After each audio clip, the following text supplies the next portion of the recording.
All right, hello. Take two because I gotta get this done, right? Like I gotta defend the house of 250, right? So I don't know. I don't like. It's funny because I've been left speechless over the last. I guess it's funny. It's interesting because I'm still working out this idea of who I am. Right. And I mean, obviously, this part of what this has been about, like my own thoughts on who I am, but more importantly, sort of where my life is going. And I think if we stop there, right, number one, obviously this is not going to be too organized. It's, it's not supposed to be. It's interesting because one of the challenges I'll have for you guys and for myself, next video I'm going to organize it. I'm gonna put I might dabble in the YouTube chapters and have I'm gonna talk about 3 points with 3 subpoints. I mean, it is what we do in school, so assuming, I guess I've never been, I don't know, I never took it that seriously, but at the same time it is an interesting thing. So but if we stop there at the point that I want my life to go somewhere, right? And you might think, is that a product of because, and I asked the question because I don't know, I always thought that most people wanted their lives to go somewhere. But I guess it's not, it's interesting. It's interesting how people might not want their lives to go, not that they don't want their lives to go anywhere, but they don't really have a set purpose for where they want their lives to go. I think most people who are in careers, right, they probably are looking for their lives to go somewhere, right? And I have to imagine, so I don't know, it's interesting. Question of the day, do you guys want your life to go somewhere? Because that's the first part of sort of maybe a way to differentiate, right? If you say to people because they're, obviously, you think about that show, Cheers, right? And Cheers was very sentimental. As you know, I do get very sentimental about these things. But Cheers was, I'm looking at the time. No, but Cheers was a show, right, where, they had that guy, the one guy who came in and he was miserable. And you wonder because why he was miserable, right? Because I'm sure there were some people who hung out the bar and they didn't really care that they were going anywhere, right? I remember we talked about that movie Good Will Hunting, right?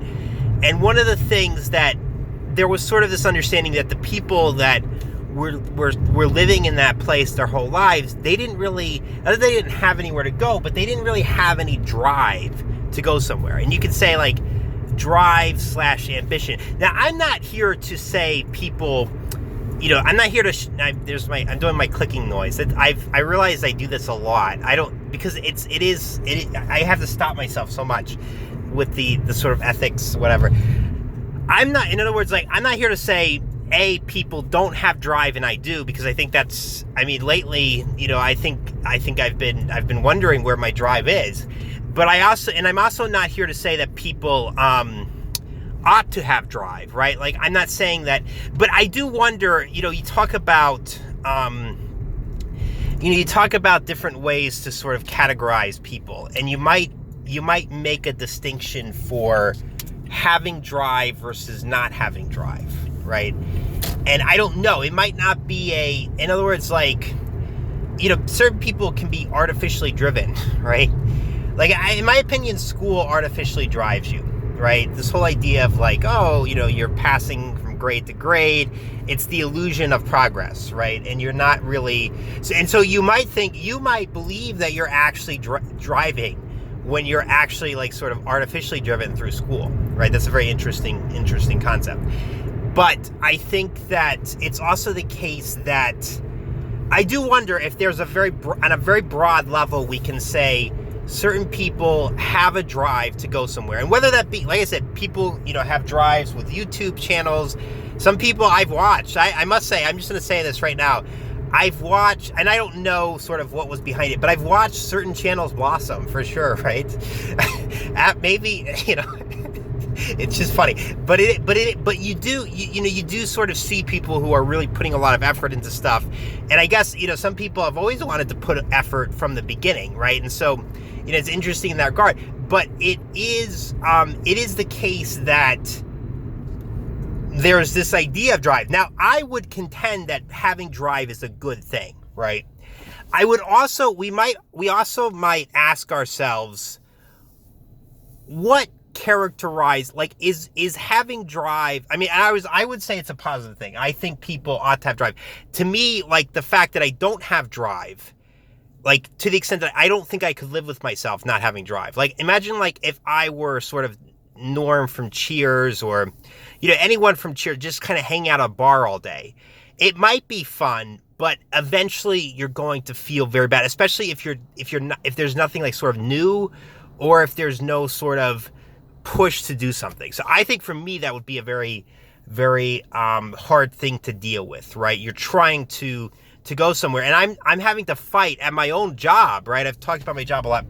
My own job is very lateral. Like, I don't know that there's a lot that I can sort of push up against in terms of my job. And I think that's there's this idea of inertia, but I think it's very difficult.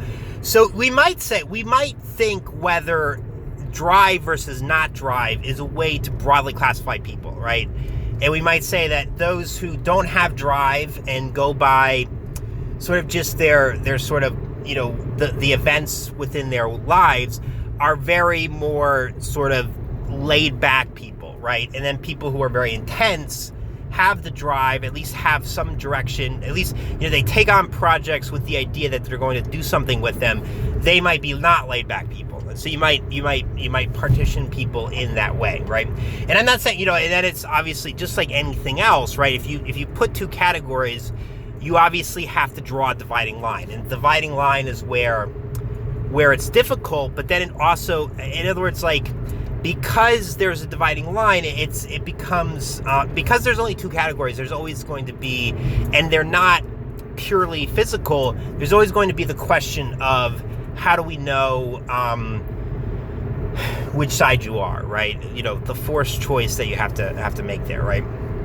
So that's interesting. So I was thinking about, drive as a sort of way to differentiate perhaps, more people who are driven by events of the world, right? And you can be, and the next question versus not driven by the events of the world. The next question, though, is what I'm curious about is drive necessarily outward directed? Because you might imagine that people who have drive, people who want to go somewhere, are going somewhere, with respect to the external world. So you might say that having ambition is necessarily outward focused, right?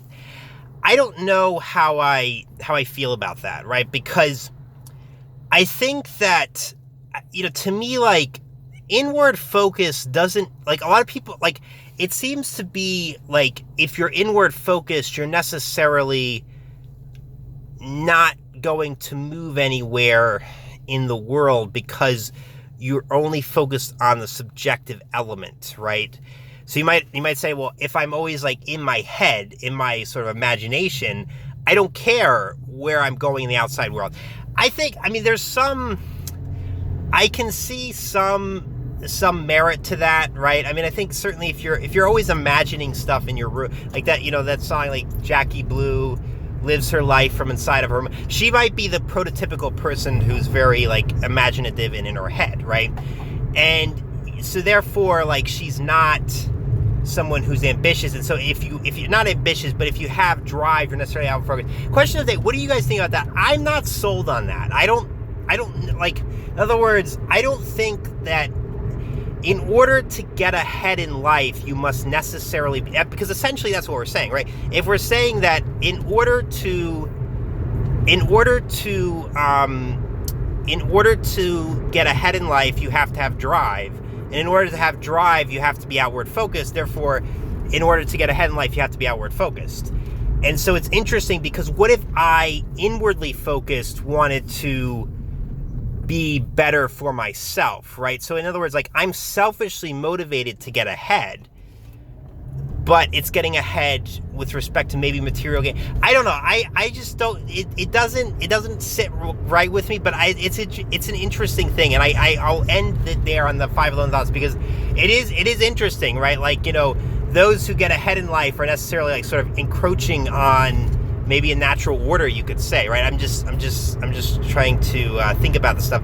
It doesn't feel right. In other words, like, I think that, like, it's hard for me to imagine. Like, imagine, like, if we say that sort of like imagine if we say like in other words, like, if we're doing that, right? If we're saying that, like, what about people who come up with a good idea, right? And the idea, in other words, like, if I come up with a brilliant idea in my room, right, I necessarily have to sort of do something with that idea to the outer world. So, in other words, you can't be completely inward and do anything in life, right? It's kind of it's a very false dichotomy, in my opinion. But it's interesting, and I think it's something that I will continue to think about and mull over as I determine myself outwardly, inwardly, and on 511 Thoughts. Thanks for watching.